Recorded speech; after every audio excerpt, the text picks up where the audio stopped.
but I came instead. Keep it to myself, kid. No, but we did Norton on Thursday, and then I did home fair on Friday. I did a gig in Home on Friday. Then Saturday, I did with Fred Wesley, Maceo Parker, Martha High, did the radio show, and I finished at 9. I thought, you know what, get me here down for an hour, and then I'll get off to Birmingham. Woke up at 4 o'clock this morning. Apparently, while most of you were still partying around the piano, I hear. Dirty stopouts.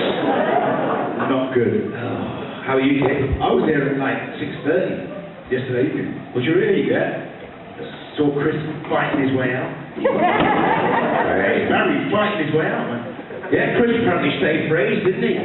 They keep us apart because we don't like each other, you know. It's true. I said, Chris, you better get out of there. Craig's on his way. Yeah, and that Robert as well, we don't like him. Robert, yeah. Both of them taking up one of them with a big guzzling petrol-y GP thing, and the other one with a Prius. Two nonsense. Yeah. White middle-class twats. You know, is it petrol or is it electric?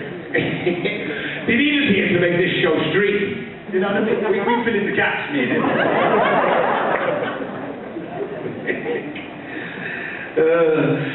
Robert got offered a genie said to me, you've got a choice, you can have a really long memory or a really long willy. Robbie can't remember what he said.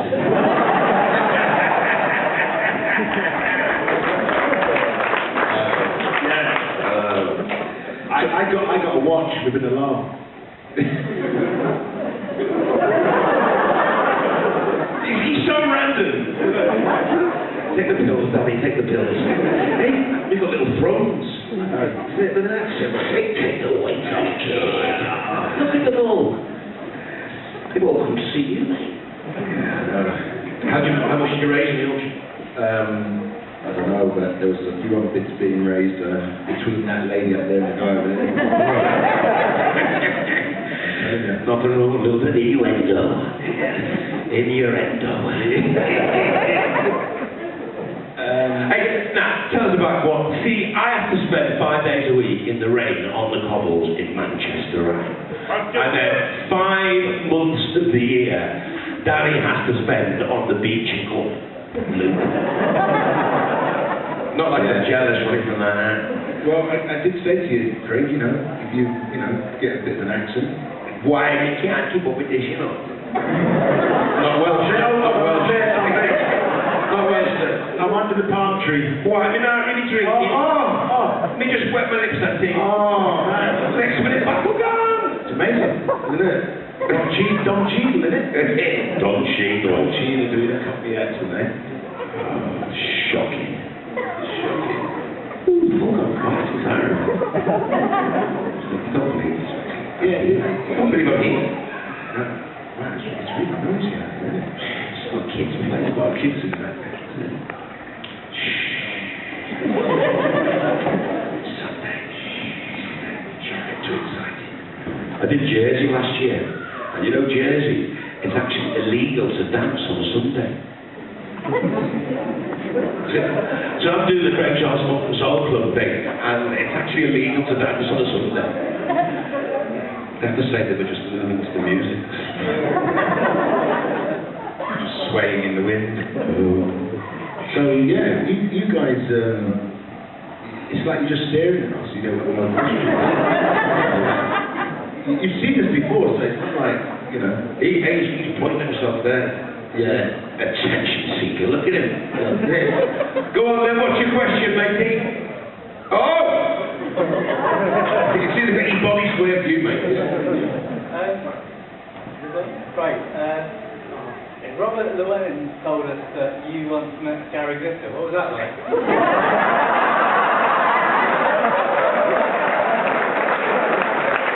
Well, I was very young.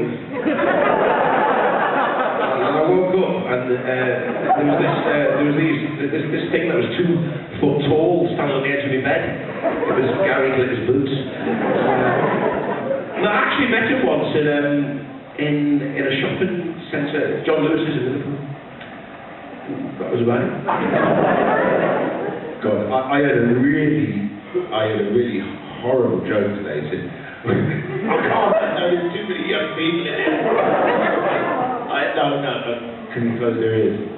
How'd you scare a 9-year-old? Show him a BBC pass.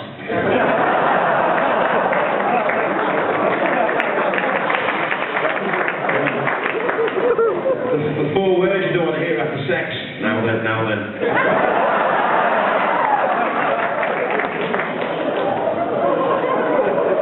You're leading me astray. Don't get me started. You've never heard it here. You've never heard it. What, you think they're clearing out Woodlane for nothing? You think they sold it off for nothing? Dear, oh dear. That's a whole new meaning. A whole another meaning to live TV. Will you stop it? Sorry. But on the programme it says risque comedy. Right there? Yeah. Craig It was Q&A, but someone's crossed it out. I've got no answers. I've actually got the mic this time. All right then. Before I say that, I've actually got a Gary Glitter Glove joke myself. Oh no. You started. Listen, as long as it doesn't begin with, do you want to be in my gang? Kieran says I've got to tell it later. Do you want to tell it now or later? Sorry, that's one here. I think that's a later, mate. I'll tell it though in the coffee lounge. Yeah. My question is... Just a second. Have you thought of it yet? I've got it, I'm just trying to get it out. Steady. I'm not that kind of boy. He's reminiscing. My question is, what are your thoughts and feelings on being a part of the most sensational cult TV series of the last 25 years? And how do you think about years. I actually really love Robot Wars, you're right.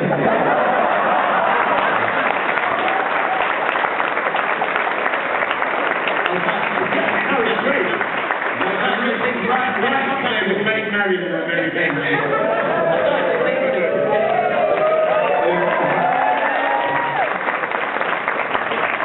Yeah, I've been dropped from Takeshi's Castle. I mean, we were just watching it upstairs. They've made new ones with Dick and Dom.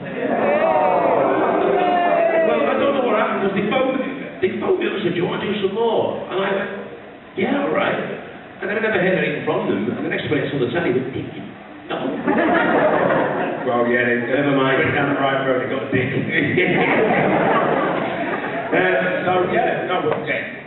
We're here. That's enough, isn't it? Yeah, it's nice to have. It's nice to have. No, hey, it's nice to have. Your question's answered. Great. It's nice to have. 25 years. And counting. It's nice to have been involved, really. I mean, because when we first started, to be honest, I thought, you know what? Curious little BBC Two sitcom, couple of series, move on, you know. Because back in the day, that's all series lasted. I mean, all the good ones like Fawlty Towers, the young ones and all that. They did 2 series and they all got on with their careers and did other stuff. So I thought that's what would happen to us. And 25 years later, I'm still putting up with them. Stop down there. Listen, I've been carrying this guy around on my back, right? For 25 years. Have you noticed I've got a bit of a limp now? Like that. He nicks all my gags as well. That's the only gag I've nicked off him this year. That's the only gag I've got. 25 years. 20. That's our new thing now. All Red Dwarf fans, when you say 25 years, you don't say it with a smile, you say it with like that pain. I've had to put up with this for 25 years. 25 years. Robert Llewellyn's forgetting his lines for 20 years. Walking around with Robert Llewellyn's lines taped to my forehead. 25 years of Chris Barry, smelling of diesel. Bitter, she's a big drinker, you know. Don't let him fool you. The amount of times you have to throw him in the bath, turn on the cold taps, give him 16 cups of coffee, vitamin B injection just to get him on set on time. That man lives a rock and roll lifestyle, I'll tell you. They don't know about the nights he spends in that garage. I don't know how he kept it out the papers. Head under the bonnet of some old Bessie. Then going back into the garage to get back under the car. That is Chris Barry. He's rock and roll. We are just mere imitations. That guy's the real McCoy. And I don't mean that. The original autobiography would be called Chris Barry and the Pole Dancers. Series 11 opens with Chris at an orgy. If you don't believe me, ask up Naylor, he's outside. You don't believe me? Ask up. Yeah. But opening shot of Series 11 is Chris in the middle of an orgy. An orgy of car mechanics. Is that the right collective noun for car mechanics? What is the collective noun for car mechanics? Grease monkey of car mechanics. Spanky monkey, did you say? Don't. Chris spanking his monkey, Craig bashing the bish. And me, Barclays banking. What a load of wankers. Oh, God. Another day, another dollar. It's getting really kind of low here. What's going on? I don't know, it's like Sunday morning feeling. I'm sure some of them want to just open up the papers, have a cup of coffee, read the papers, and then restart. There's us prattling on, you know what I mean? Hello there, Lady. she's just waiting, actually. Oh, you're over there? Oh, there. For the lady. Hello. No pressure. Better be good. Right, I've heard rumours about Convetion Castle. Yeah? Apparently they won a Mars bar at the end of it. Is this true? If not, is they win? All they ever want is their teeth back. Yeah, you finish the course, here's your teeth back. Now, I think we did 150 episodes and only 3 people ever won in Takeshi's Castle, so I'm not sure what they won, but I think it was quite a substantial cash prize. I think that's why they made it so difficult to win.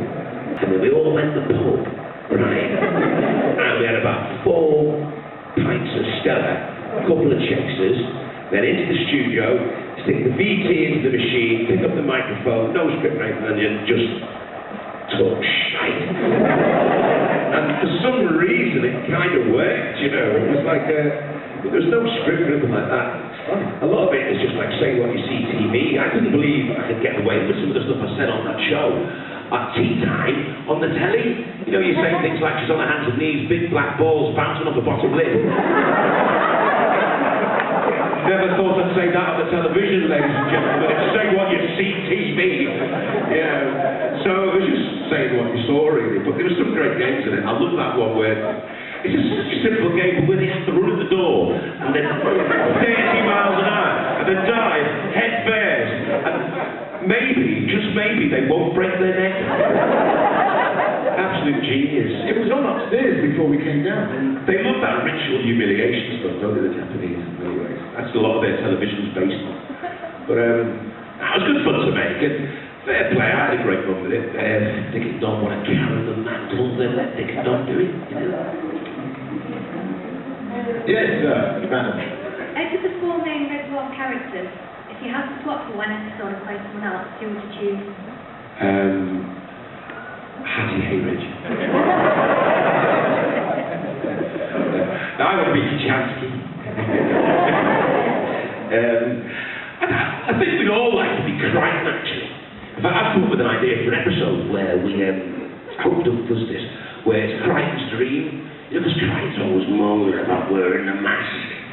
Right, and I just thought, well, what about we did one week where Crichton dreamt that he was human, and it was me, the cat, and River, who were robots, you know. So we got to wear the masks for a week. It'd be quite good. Because we all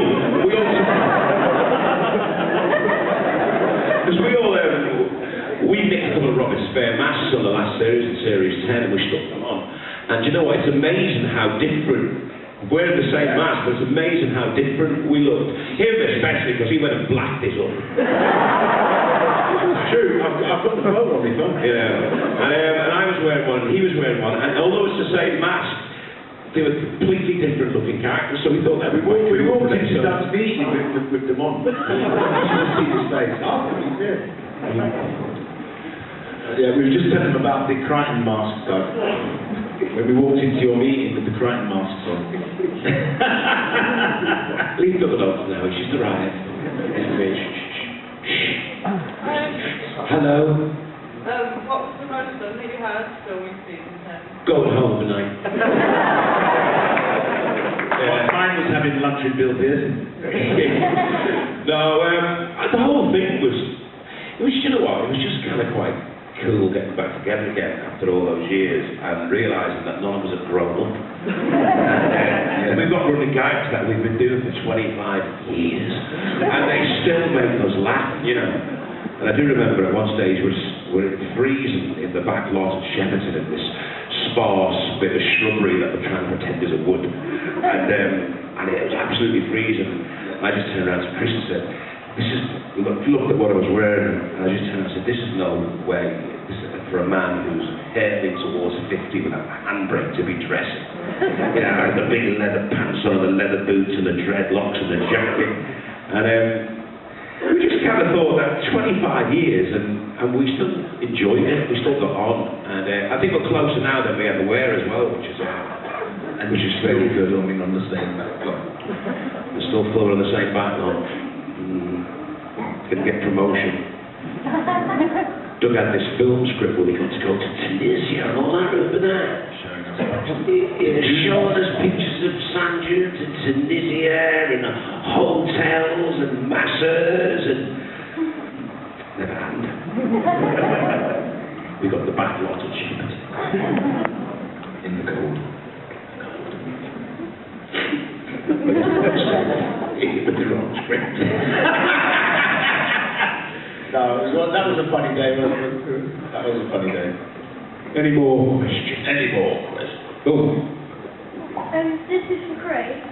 What's your favourite episode of all the series and why? My favourite episode of Red Dwarf of all the series and why? To be honest, I don't really have favourite episodes, you know. I mean, I have favourite scenes and that's sort of my favourite episodes is like for personal reasons, you know. Time slides, I love time slides. And she wanted me to go out with Prince Andrew, so I thought, hey, you know, it's close to I'm going to get to royalty. I mean, that was good. And like, you know, there's the scenes, like, you know, the shrinking short scene in Polymorph, is it? Yeah, Polymorph, where Frank's got his drawing attachments out. And you know, I love that. In Series 10, I loved the dispensing machine scene where the dispensing machine falls over and trying to get it back up. And in more ways than one. And I like that. And like Back to Reality, I think a lot of people think that's one of our finest episodes ever. But if you go back and watch Back to Reality, to be honest, it's not a big Wolfer Lane show.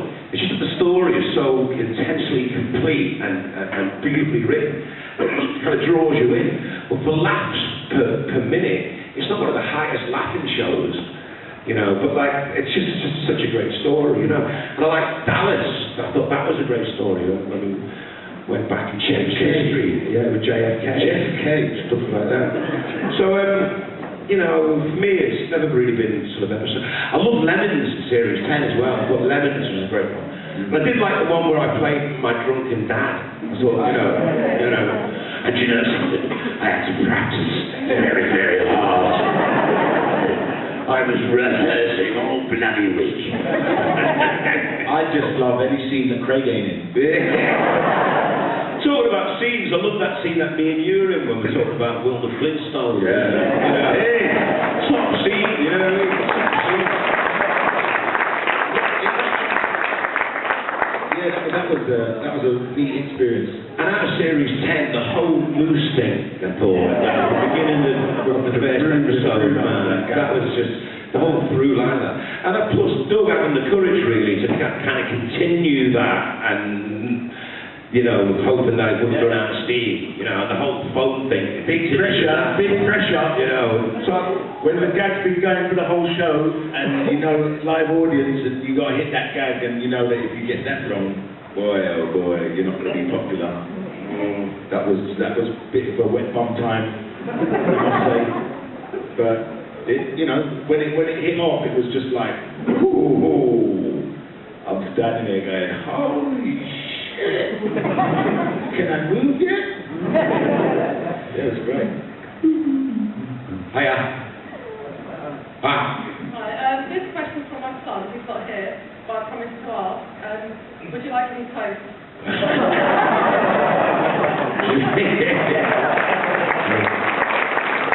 The guy who said that just left. You know, was he here, was he? Which one?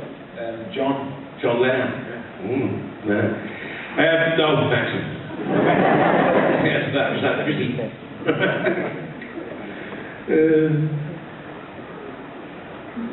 Hello. Hi. I don't want to dispel the magic or anything, but I've got to ask, beer milkshakes, real or fake? Oh, well, I mean, I'm sure some of you bad bastards here have tried them, haven't you? I'm sure you have, and they curdle like mad. Because we got on in my house one day and thought, oh, let's make beer milkshakes. And they curdle. So, sorry.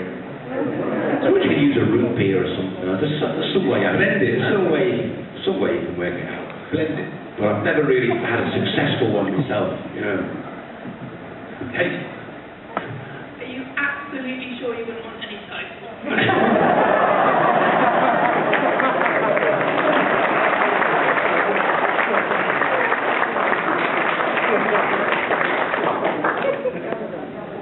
No, that's on the toast, all right? All right. It's coming. Question for Danny. What's your favourite outfit you've ever had to wear? That's quite difficult.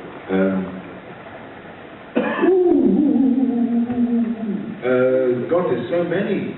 I like, obviously the original pink suit I like because, obviously the first is always closest to your heart, I suppose, but, God, Riviera's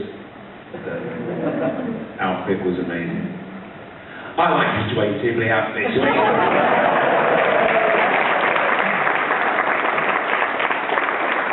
Who would ever thought that Dwayne would make it cool to wear sandals again? I've seen a few pairs around this weekend. Yeah, it's crazy. I just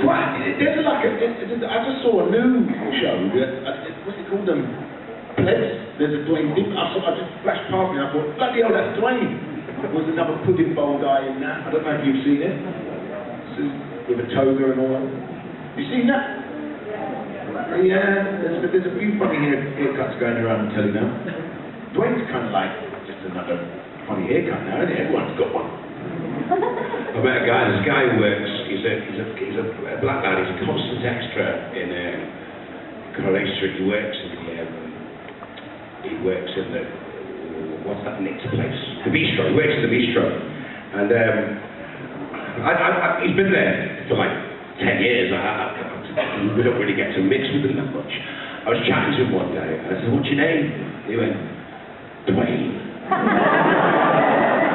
Honestly, I just couldn't stop laughing. The more I looked at him, the more he looked like him as well, you know. And I turned around and said, oh God, I must have made your life hell when you were a kid. He turned around and said, what do you mean? You still do.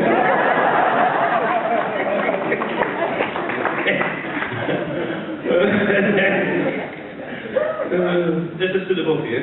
What's the funniest memory or celebrity you remember from the show? The funniest, some of them are unprintable, to be honest.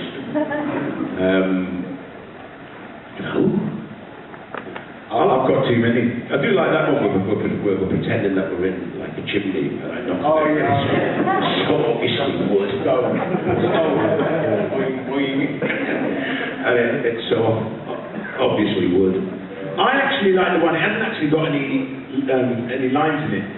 There's a shot from behind that there's our four heads, and it starts off with someone going, and then Chris senses that something's going on and he turns around. I think that's one of the funniest ones. No dialogue, it's just us lot. And where I pick my nose and flick it to the screen and cry goes. That is legendary, that. Yeah, I mean, there's a load of goofing about and all that, get it all set and all that. I like the one in Series 10, I think it was on one of those shows where Chris had got it wrong so many times and I'm typing away and I just think that's pretty lovely. They put it on the telly recently. It's behind here. Who's got the mic? Craig. Hey. Sorry, Craig, you say how Rob's always forgetting his lines. Is it true that you sometimes take his script outside and burn it?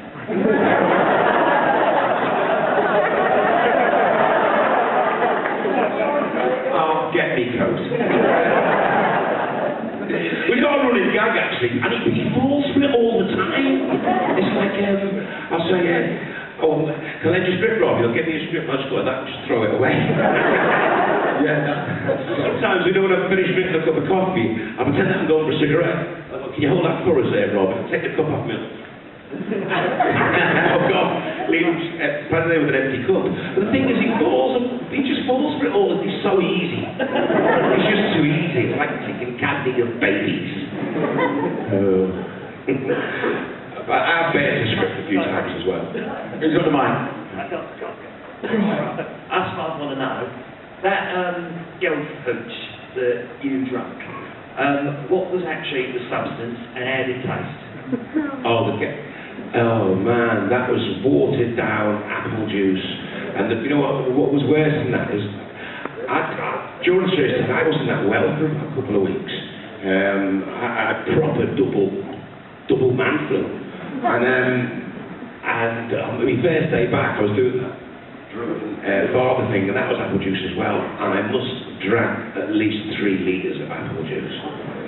And you know, you got the flu. You can imagine how long I was on the toilet. It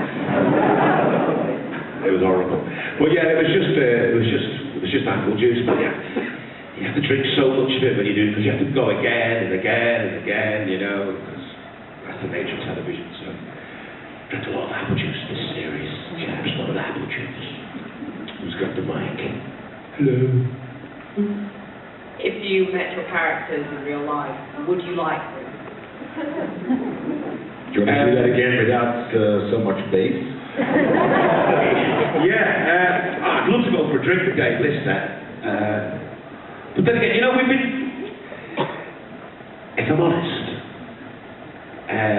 the 4 of us are really kind of caricatures of ourselves, do you know what I mean? So there's an awful lot of me and Dave Lister anyway.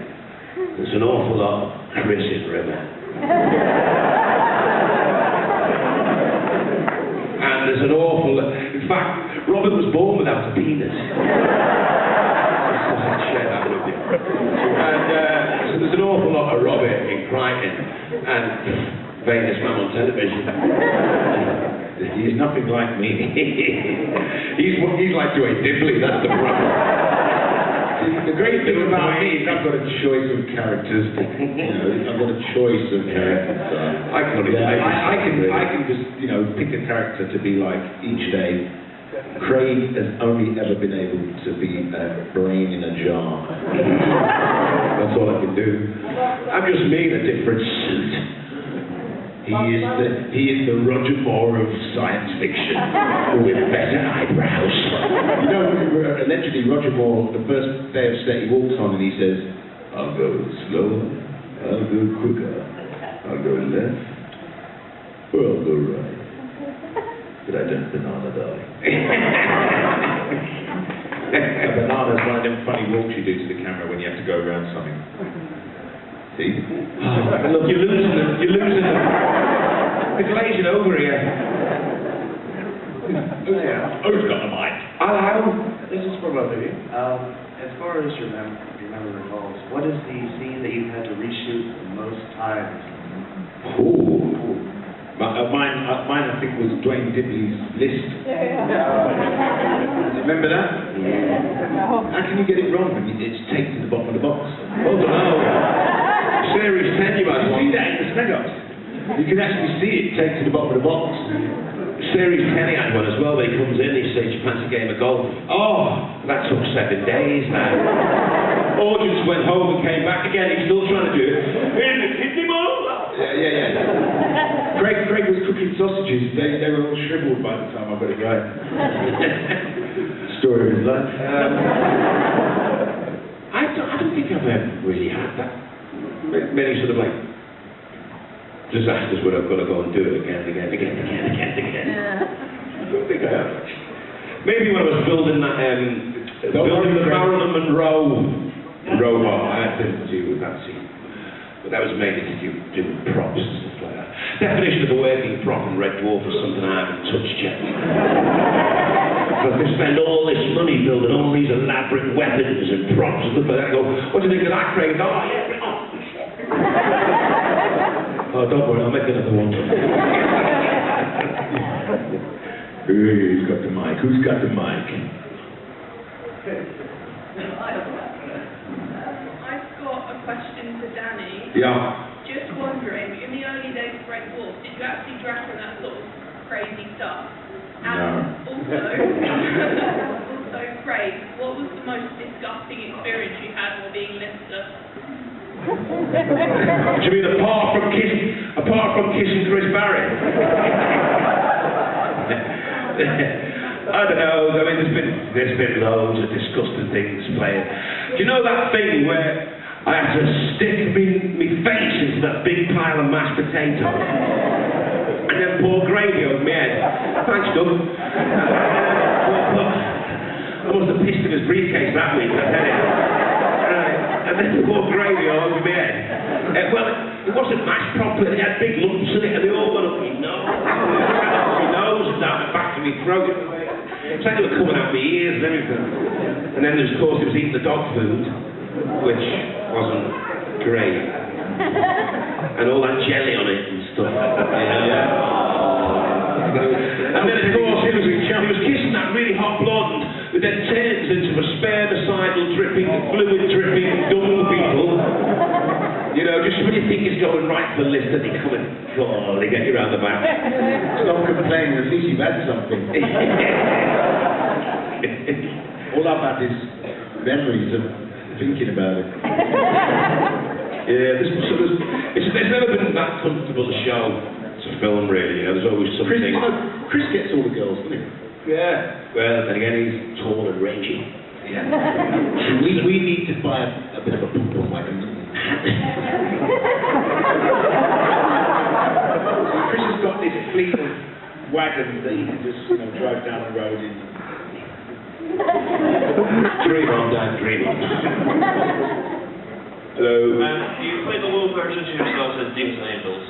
What other villains would you like to play if you could? Villains? Yeah. Yeah, it'd be good to do a mafia one, wouldn't it? I told you, listen, baby. I played one we both got in one, didn't I? Was that one? Yeah, you did sort of he did kind of a 40s Swing Lips. That was Gun in the Apocalypse. See, Gun in the Apocalypse. Played a sort of 40s kind of detective. What villains would you like to play? Brett Riverboat.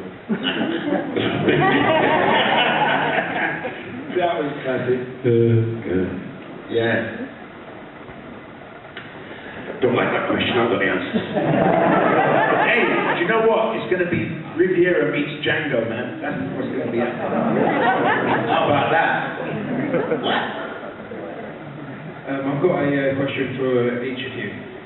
Craig, seeing as you've been in Takeshi's Castle for quite a while now, would you ever do the actual course yourself? Don't think so. And for Danny, if someone asks you, would you do tongue tie? Yeah. Don't ask. Go on, do it for them, Danny. Go on.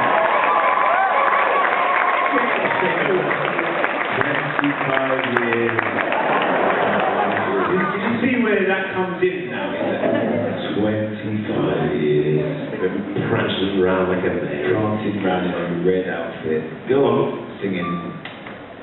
As long as Craig's battle. Right, we're going to have to do it super quick. We'll get a verse in, and you can do the BB. When I saw you for the first time, my knees began to quiver, and I got a funny feeling in my kidneys and my liver. My hands started shaking, and my heart began to thumping. My breakfast left my body. Darling, tell me something. Do you make me sometime? Whenever you are here.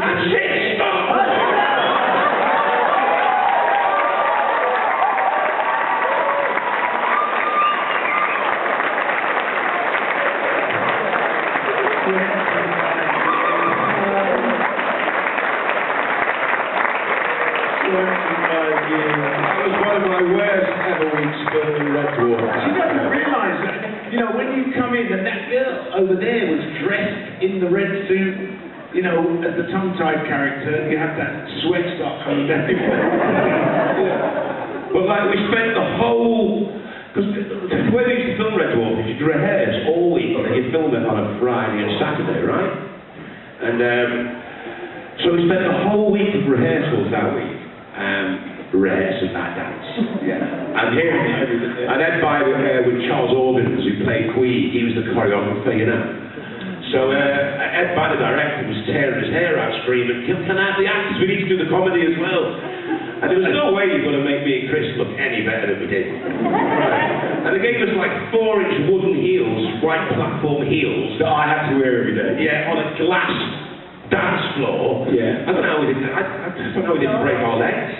Do you know what? It was good because they were just sort of, you know, supporting me spiritually there, dressed in the same cozy, in the same Cuban heel boots. These guys started bitching like little girls. Like minutes of walking in those heels.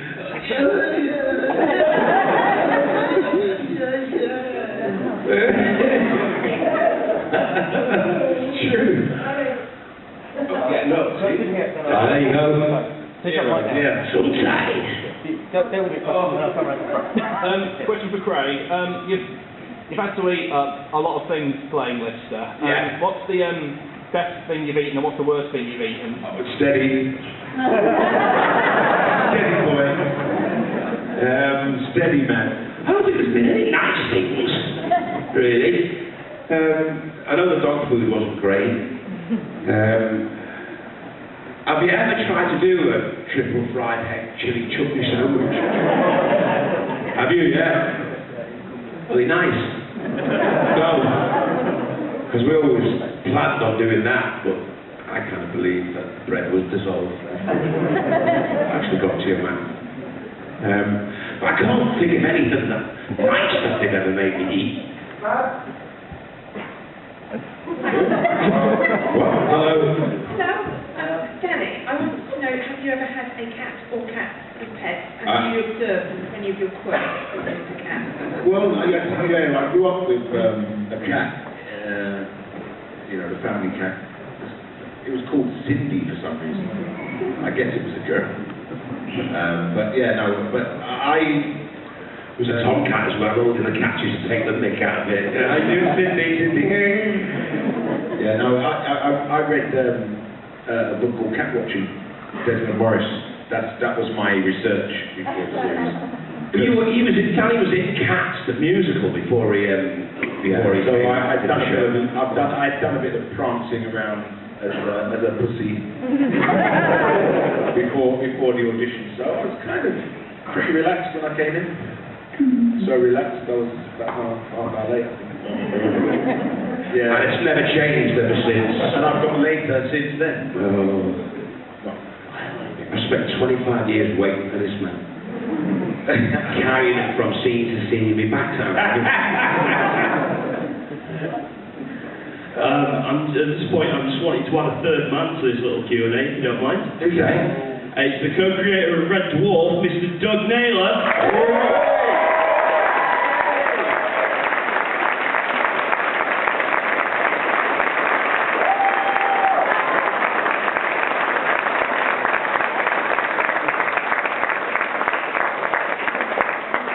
looks like an Olympic swimmer. What's going on there?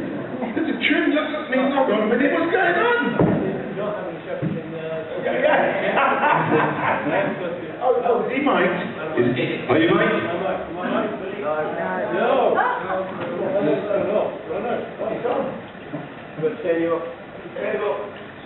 Alright, yeah, another one.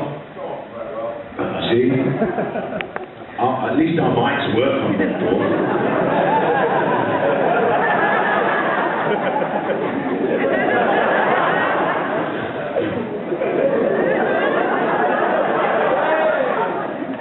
You bonk anything, listener. 1, 2. Oh, you're going to turn it on. You're going to turn it on. Hey, we have liftoff. Houston, this is... Okay. So, wow, what's going on? Hey, it's good, isn't it? That's Sunday as well. I know.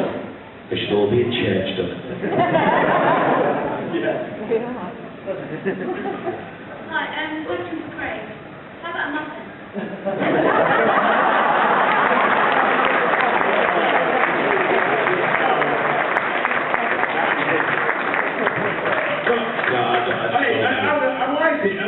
When Doug's not here, you've got a million questions for us about Red Dwarf. The creator comes on stage and no one asks him anything. Sorry, co-creator. Actually, I spoke to Chris and Bob yesterday, asked them the same question. He told me to ask you, Doug. Yeah. What are the chances of a Doctor Who Red Dwarf crossover? I don't know. I honestly don't know. No, come on, so you know. Do that. Children in need, maybe.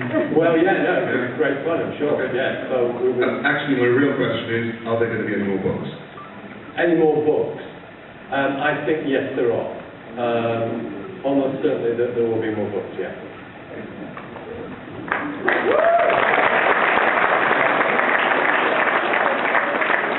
Written by Rob, some will be written by Rob, and some will be written by me.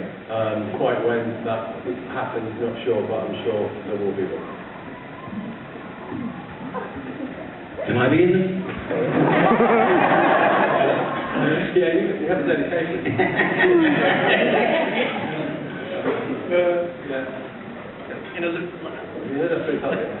I asked this question yesterday, but they didn't ask the answer. England Monopoly Apocalypse, right? It's for you two. How good were you riding horse? Well, there's a story here.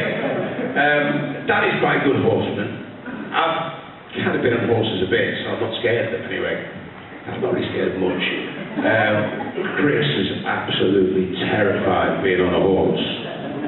And Robert's okay. So anyway, the line's up. Chris is absolutely terrified. And I'm on the horse behind him. And the director shouts, "Action! Swagger!" Bang! And slapped Chris's horse's ass.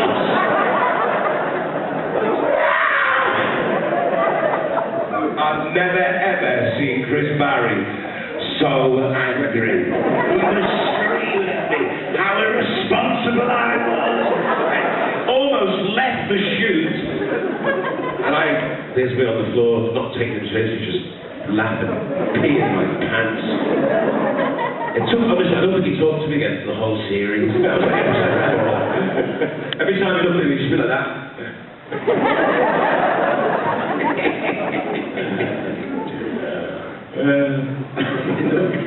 What was your main inspiration for the whole series? What was your main inspiration for the whole... He's getting older. What was your main inspiration for the whole series? What series? Which series? Oh, the inspiration for it, the show. It's called Red Dwarf. 25 years. They get a comedy show on telly, that was the inspiration. I mean, it came from, as I'm sure everyone knows, a sketch that we written for Radio 4 for Southern Cliche, and we based it on that, based on the Space Cadet. But that's because we were looking for, trying to do a sitcom that's kind of a bit different, and we felt a character comedy based in space.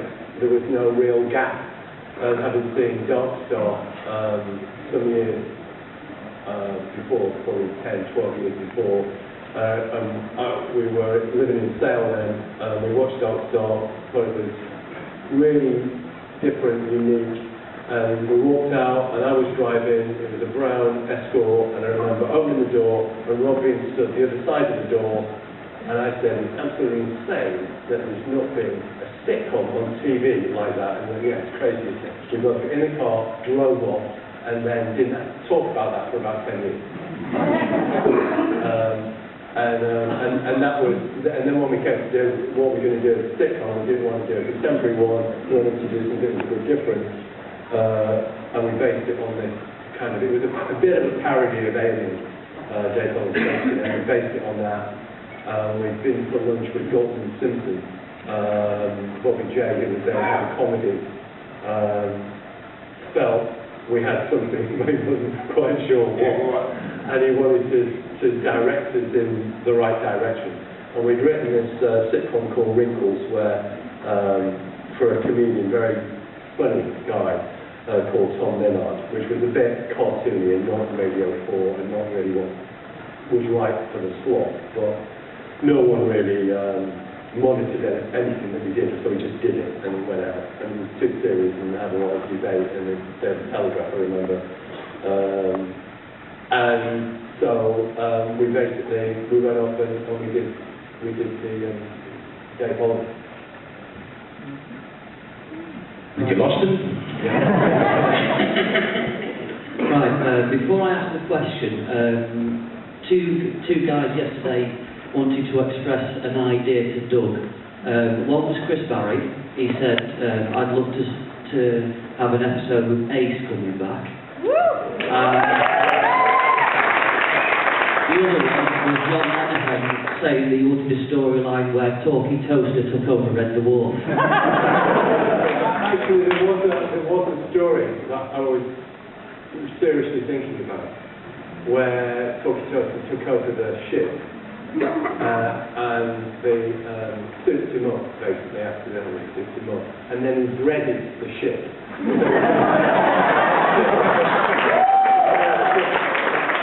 And they were running back out the corridor because Joe was coming down the corridor, and basically it was going to suffocate. And then I thought, is that kind of too stupid?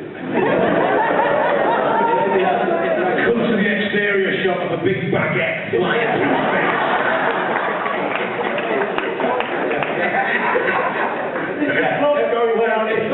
He's gone in. Yeah, because it was always a bit on the edge. Yeah, yeah. My actual question is, what's your feeling about the fact that you created something that's lasted 25 years? Surprise. Oh, actually, to finish the other story that I forgot halfway through. So, we went with Galton and Simpson, and Galton and Simpson said that the way they wrote Stepstone's Son was they just had 2 blokes walking down the street, and they didn't know who they were. And at one point they were friends, and then they wrote 2 pages, talk, then they were brothers, and then ultimately they ended up being father and son. And so Rob and I basically started Wedgwood off exactly like that. 2 blokes walking down a corridor, we need to make them kind of opposite. And that's how we started it, which was the end of the story, so no, nothing. Okay. Get her in here. Yeah. Oh! Hi Doug. I was lucky enough to be at the recording for Entangled, which is one of my favourites from the current series. And I'd be interested in anything you can say about how you approached writing that episode, and also particularly, if you can tell us, what the original idea was with the monkey at the end when you had to change it because of the time constraints on that actor. Yeah, I mean, that's great. Went through so many changes, so a variety of reasons. Mostly explained on the doc. There was a thing which I think, a sequence which was basically a sort of, and I thought it was a really interesting idea, where for different reasons Lister and Rimmer both So they become like a married couple. They're both looking after this monkey, intelligent monkey. From Rimmer's point of view, he's keeping it a secret that it's intelligent because he wants it to pass his exams for him. So he can get through.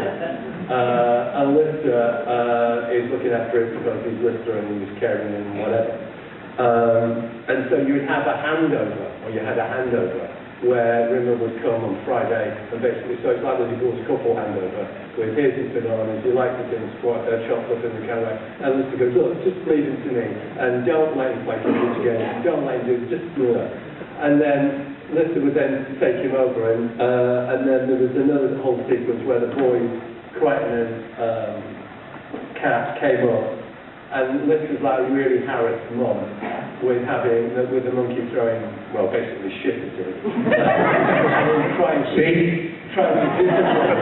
and they have this conversation about, hey, how's it going? And Lister's being, oh, it's really cool. And they've had all these adventures on, Planet of the Crackers, Nymphomaniacs and all this. Well, Lister's basically been at home having shit held in him. And it's just that thing which mums do sometimes when you're talking to a friend who's all very, very calm. You go, Liam, what are you doing? And you go back to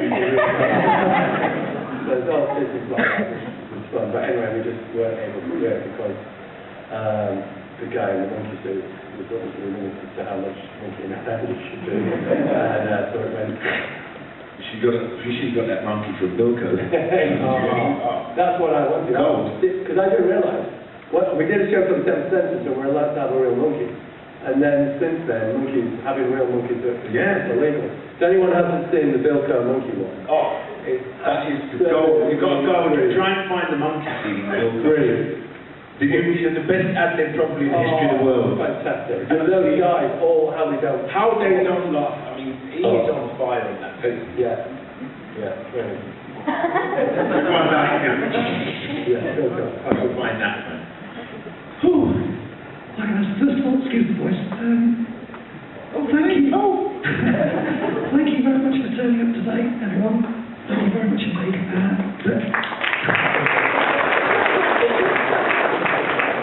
Don't think I can kill her.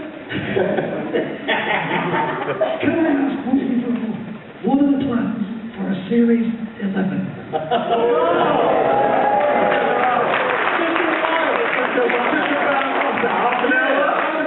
Half an hour?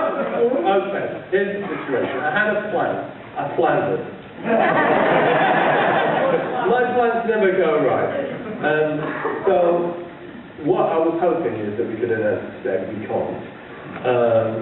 But everyone wants one. UK TV want one. Everyone wants one. Everyone wants it. It's just a question, because it's complicated, the guy's got to be available, blah, blah, blah. And so it's just taking a lot longer than anyone anticipated actually working out quite when and how we do that. My feeling is that we'll be shooting in February, so it probably won't be too far out. And then it will be going on season.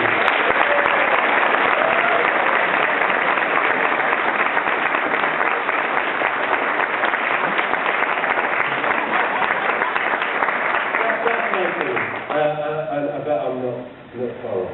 Or completely off, 1 and 2. If we do film it in February, that means it'll be ready for the autumn season. That's what it's saying. I mean, That gives you a year to save up for next year's Dimension Job.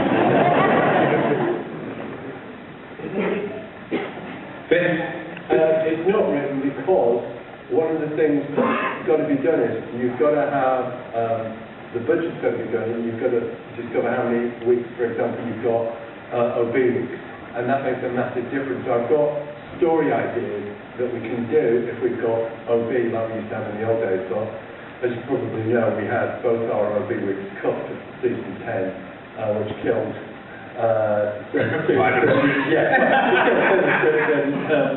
two and a half others, which is when the fun began. So we need to know exactly what we got, what we can afford, and then we'll go down that route. So lots of ideas, but no script committed yet until we know that. I can see them all tweeting now. Any chance of Ollie coming back? Yeah, I mean, absolutely. Yeah.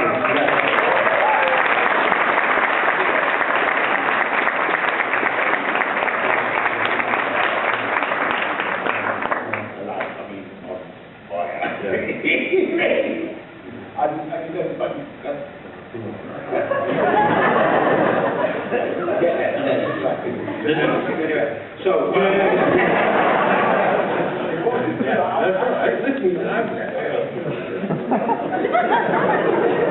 This question is kind of for Doug and Danny. There was apparently a script that was written by a guest that's pinning your approval, but was cut by budget reasons, Identity Within, where they find the missing cat race. Yeah. I was just wondering if you would ever plan or are going to plan possibly make up with the missing cat race. And Danny, would you like to have a love interest other than yourself? Yeah, you could just see the torment that he goes through if that happened. But yeah, no, that was Kim Fuller's, wasn't it? No, was it? Alex Dolman? No, it wasn't. I can't remember his name. John Mackay, that's right. John Mackay. Yeah. I've actually got that script at home. Have you? Yeah. I have got it. But, you know, I think it's obviously there for Doug to exploit. No, and as you can see, the thought is on eBay, mate. But no, it would be interesting. You know, the good thing about Red Doors, you can probably do anything that comes up within the budget. Yeah, no. Well, you know, whatever comes in front of us, that's what we do. I mean, you know, there's no real sort of arguments about, oh, we don't want to do this or the other. I mean, I don't think there's ever been a script that's been put in front of the cast that we haven't, you know, gone to execute, you know, 100%. There's never been an argument about, oh, we don't like this script, or, you know, whatever it is, we just make it work. We have been fantastically lucky though. Yeah. I mean, as a writer and whatever, fantastically lucky that, because you can get cast that, one, don't see where the comedy is, and then kill it by not understanding where it is. Or kill it because they're not in it. Or line count or whatever. Yeah, or just drag the feet, because I haven't got the big story this week. You know, you get all kinds of stuff like that. So lucky.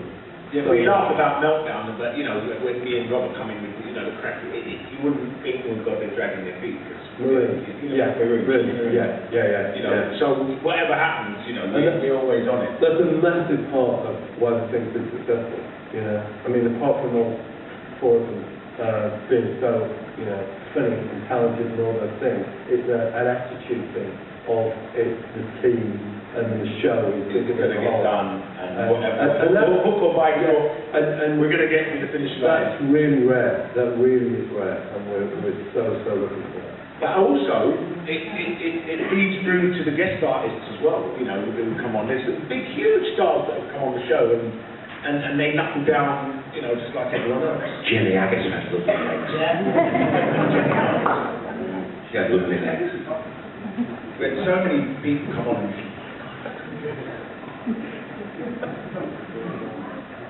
Hi, this is mainly for Doug. If you could, can you imagine your ideal final episode? What would it be like? Away in the future. Well, actually, you kind of think at the end of every series it's the final episode. But you don't. I don't go out. I'll write a final episode. God, no. And often the final episode of the series, Seinfeld is famously lousy. Because you don't really get the payoff. I mean, there is an idea for a payoff.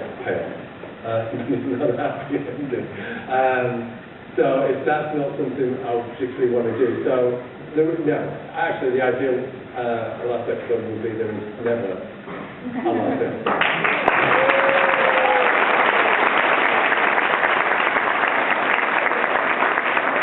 As last episodes go, though, back to reality was a really cool last episode. You know, when we all woke up and it was, she was on your video game. My question's for Doug. Are you planning on writing Series 11 on your own, or are you going to get some guest writers in for it? There are no plans yet to get anyone else in, and I haven't been asked to do that. In fact, it's been quite the opposite. I've been asked to do the series. But at the moment we're looking at 6. If that changes, then I think we will be looking at 6. And the question in a similar thread, are you looking at directing series 11 as well? I would be, yeah. Yeah.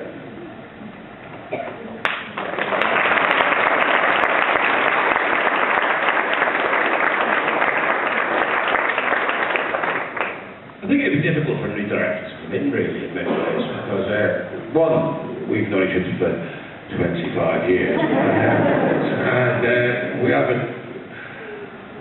have a way of working which I wouldn't say is like his traditional way of making it. It's not a conventional way of working, really, to be honest. So I think for a director, other than say Ed, who'd worked with before, to come in, I think it'd be very, very difficult. Don't you? I do. And also, just the technical thing, because we shoot with cameras which are, frankly, really pretty cool compared with the way most sitcoms are shot. You've got that whole business. It's like a hybrid between a film shoot and a traditional television shoot in many ways, because you know, you see, if you go to a television shoot, you see those cameras on tripods that get wheeled around and all that. But we've got like ones where, you know, you see a film and the guy gives you a tape measure, and he comes away and he sort of measures it, like, and see how far. So we've got all that going on as well. So it's kind of it's a pain in the arse. It's a pain in the arse. But it's a remarkable mixture of like a film shoot and a TV shoot, so it's quite different, really. Hi, Doug. I'd like to know, in the creative process, do you think of the storyline and go with that, or do you think of the quirkiness? For example, Lemons. Was the storyline sort of first that you would go back and it would be the Jesus part, or was it the quirkiness of the Lemons creating the battery that evolved the storyline? I remember thinking of the Jesus idea, and I can't remember now. I think the Lemons thing came second, which was, why was it? Yeah, it must have been second, because I remember reading books about how Jesus could have been here in England. And I thought, well, actually that could work, because he's the last guy you expect to show up in England. But and then I thought, no, that's too, we need to go, where could he be? Oh, he's supposed to have gone to India. Okay, well, maybe that. Why would the hell would he be in India? Well, they could just land in India. And I thought, actually, the only thing that we can probably afford is the backlot or somewhere. So we can start off in the UK and somehow get into it. So it was in that order, and then it was kind of then fleshed out from that point. But I mean, I remember pitching the idea originally, and it was only half out of my mouth, before it was like, don't finish it. No. But anyway, we got there. Just a quick question for... Well, there were two series we did without an audience. One was Series 7, and we did that because that was something Ed was very keen to do, because it made absolute sense at the time. If we were going to do a film, it would be a good idea to practice by not having an audience and looking blah, blah, blah. So we did that for 7. It immediately came back for 8, because I thought that was a mistake. And when we did Back to Earth turned from 2 scripted shows into 3 scripted shows, because the commission was slightly wrong again, I'm not quite sure why that was. And as a consequence of that, and because of budget constraints, the thing that got cut was the audience, which we intended to have, because we couldn't afford the audience and the sex. So the audience went, and actually most of the sex went too. So Back to Earth was mostly shot with green screen. Can you imagine if we'd done this show with all the right? We've never done it with a budget, have we? We had a diving studio on the first day. And the studio was probably 4 times the size. Yeah, 4 times the size of this. And in it, there was a diving bell, which was about from January to Craig. Yeah. And that was the only set, sitting there, in the middle. The rest of it was painted green. Well, but we could freeze our asses off every morning. There's just nothing in there. The rest of it was just painted green, and like with little white X's on the walls where they were going to draw the ship in. And that diving bell was not finished. And the diving bell was not finished. So we couldn't shoot on it. And then there was a bit of a walkway thing for your funeral, Kaczynski thing. And that was it. That was it. But I know like Red Dwarf 7 back to was not universally well received by you guys. I understand that. But there were still some great ideas in that, you know. I I mean, it was a great story. And kind of be careful what you wish for, really, because you know, I thought, oh, when are you going to do the film, when are you going to do the film? Intrinsically, the way we did Back to Earth would be how a Red Dwarf film would be, you know. And I think that the cast certainly thrive much more when we're making a sitcom. We're four natural show-offs. Our performance is elevated, you know, the anticipation, the adrenaline, and we work much better with a studio audience. And you get your timing from the studio audience because you can't talk over a laugh, and you get your confidence from the studio audience because no one can say this shit's not funny and people are wetting their pants, you know. So, you know, that's it. And even if people are laughing, you can't have much of an argument. Yeah, you know, so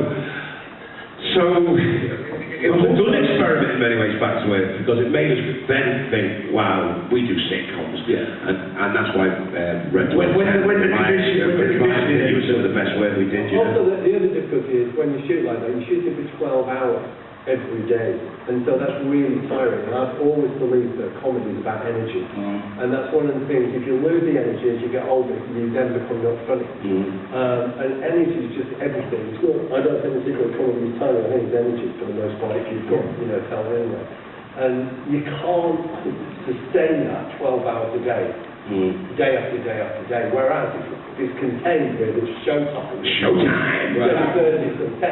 It's a good show. Yeah, it's a show. I mean, when the commissioning editor turns up every week, then you kind of, and you know she ain't going to never do it without the studio audience. But having said that, it was a hell of a battle to... Yeah, but what would you say would you think now? Oh, yeah, absolutely. It was a slam dunk after show one. There you go. Slowly, we're saying... Sometimes you've got a show, but it was that realisation of doing show one, you know, because you know, it was one of those undertakings where it was a bit nerve-wracking. It was squeaky bum time for us all, really, because Red Dwarf's got such a great legacy, you know, and you don't want to mess with that legacy. We didn't want to come back and Red Dwarf 10 people think, well, why did they bother? Do you know what I mean? They've spoiled it now. So there was a lot riding on it, you know, and a lot of nerves, a lot of anticipation. And it was just, you know, in the bunk scene where me and Danny had set up the antlers through the sunroof thing. We set up the whole moose thing, and then when we're doing that thing in the bunk scene, it's a moose, it's a moose, it's a moose, and the audience are wetting their pants, and we all just turned around and went, nah, man, we're back. It just felt really right. It's going the right way. I mean, sometimes, I'm guilty, or was guilty of this, is sometimes there are really important battles I had to win, and I was too nice. And now, I'm proud to say, I'm not so nice. I don't lose those battles anymore. You see, for a story to work in front of a live studio audience, although you've only got, say, 2.5, 3 hours to film it in, you really need to film it in sequential order so the audience can get the story.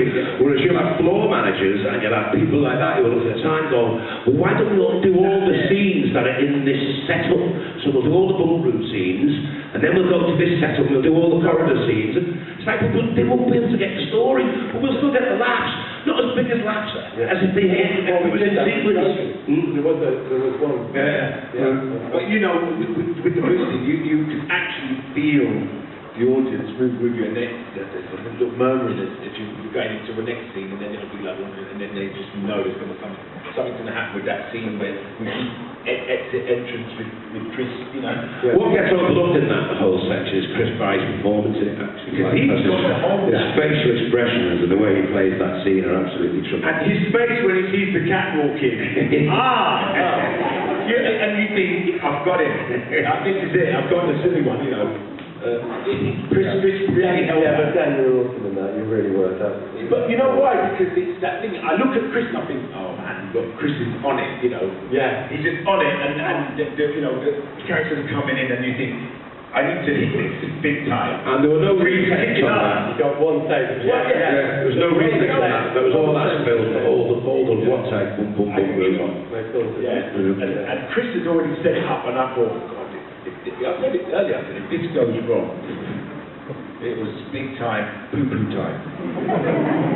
There's also one of the things when you read it in the script, I think, I was thinking, God, if this is funny, they won't get this wrong, they won't. If they don't, oh boy. That's what I was saying before you arrived about the bravery of that, because if it didn't work, You've got 15 minutes if it's not working. Yeah. What's this new thing? Shut up, Should have run the moon already. Fred, we've only got time for one last question, guys. One last question. It's not a geography question, is it? I'm not good at geography. It's a question for Craig. Can you give us a poem? A poem? Oh. I'll tell you what, listen, I've got one, a good one about a moose. I've been in talks with ITV about this thing of ring. I know I did you a little bit of it before, but I'll do it, see how far I've got. It's called, I've written this children's book called Scary Fairy, which is about this fairy. She's all these children's nursery rhymes, and there's a bit more snot and blood and gore put back into it, but it's like all seen through the eyes of this little fairy. It's like Scary Fairy woke up early in the wood behind the dairy. I'm sure she saw a sight she swore she'd never seen before. A little girl in body jacket making such an awful racket, heading for the cedar tree, bluebells way up past her knee. That little girl should be out riding the dark wood, thought as it looked down and gave a terrifying frown. For the girl had got a riding hood, the colour of the deepest blood. So Scary Fairy, hair all curly, was curious about this girlie, so scrambling from a tiny hollow, beat her wings and went to follow. Red Riding Hood was heading for the middle of the wood, where Scary Fairy knew where Grandma's tiny cottage stood. Red Riding Hood passed her grandpa pruning back some edges. So Scary Fairy was quite wary and hovered round the edges, but she had seen him chop some of her favourite trees down dead, and once she'd heard the ettle wolf at the chopping off his head. So Scary Fairy took the prairie, went through the garden of Mary, who wasn't nearly as contrary as history has said. She skipped across some cockle shells, but tripped upon some silver bells, fell face first down a wishing well and landed on her head. But please do not be too alarmed, because Scary Fairy wasn't harmed. She merely couldn't see too clearly, although she could see stars. She whooshed her wand, the bruises all, the scratches got, the problem solved. She dried her wings and left the water, and flew to find the woodman's daughter. It's understood Red Riding Hood's granny wasn't feeling good, so she baked a cake with cinnamon and berries from the wood. She hoped the cake would make Gran better, stir her blood and make her fatter. Hopefully the morning after she'll be out of bed and full of laughter. What Red Riding Hood was not to know, an evil creature was in tow. It stalked her through the morning mist, it snorted, farted, coughed and hissed. Its angry eyes were sly and devious. Red Riding Hood and he had previous, though Riding Hood she never knew. But her grandpa turned his cook to stew, and wolves and memories that last hid away as she walked past and slowly trotted down the track, about to pay her grandpa back. And it goes on, it goes on.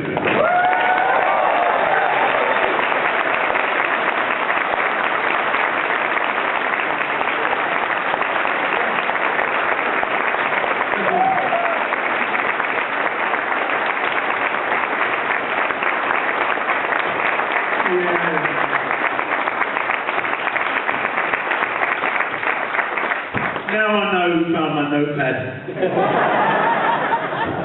Anyway, it's going to be called Scary Fairy. Hopefully, the book will be out next year, and hopefully it will be a children's cartoon series.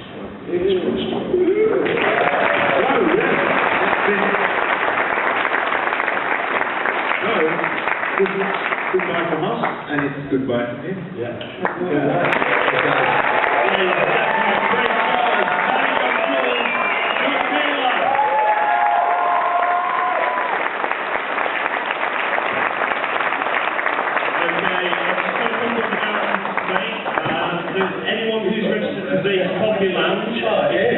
Start making your way round to where the piano.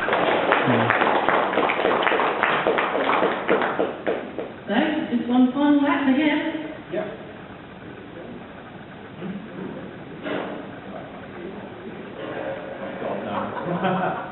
We've prepared in great detail, as you can tell. This is the end.